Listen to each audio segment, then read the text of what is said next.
మా సరదాని పీక్స్ తీసుకెళ్ళాలని చెప్పి సాటర్డే రోజున సెకండ్ షోకి అయితే స్టార్ట్. సో నాతో పాటు ప్రతిసారి దూలబాలం చూడడానికి నా వెనకాల ఒకటి ఉంటాడు కదా, సో వాడు నిన్ను బైక్ మీద అయితే స్టార్ట్ అయ్యాము ఏలూరుకి. ఏదైనా మా సెకండ్ షోకి ఉండే దారే వేరు, ఒక్క నిద్ర కూడా కంట్రోల్ చేసుకోవాలంతే. ఎస్విసి మాల్కి అయితే వచ్చాం ఫస్ట్ మేము. ఇక్కడైతే టికెట్ తీసుకోవాలి. షో అయితే 10:30కి షో అయితే మేము వెళ్ళి 9కి వెళ్ళాము అక్కడికి.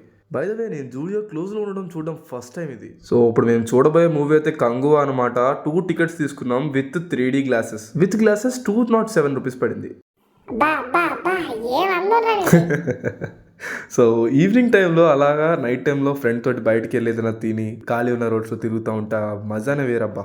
అలా చలిలో చల్లగా చల్లపరుగులు తిని మళ్ళీ ఎస్విసి మాల్కి అయితే వచ్చేసాము. మార్నింగ్ ఏలూరులో మంచి సినిమాటిక్ ఎక్స్పీరియన్స్ కావాలంటే ఖచ్చితంగా ఈ మాల్కి అయితే విజిట్ చేయి. నేనైతే అసలు ఎటువంటి ఎక్స్పెక్టేషన్స్ లేకుండా కంగువా మూవీ అయితే చూస్తున్నాను. So coming to the movie, నాకైతే బీజిఎం పర్ఫెక్ట్గా నచ్చింది, కానీ స్టోరీ ఎక్కడో కొద్ది తగ్గినట్టుంది. సూర్య యాక్టింగ్ మాత్రం వేరే లెవెల్.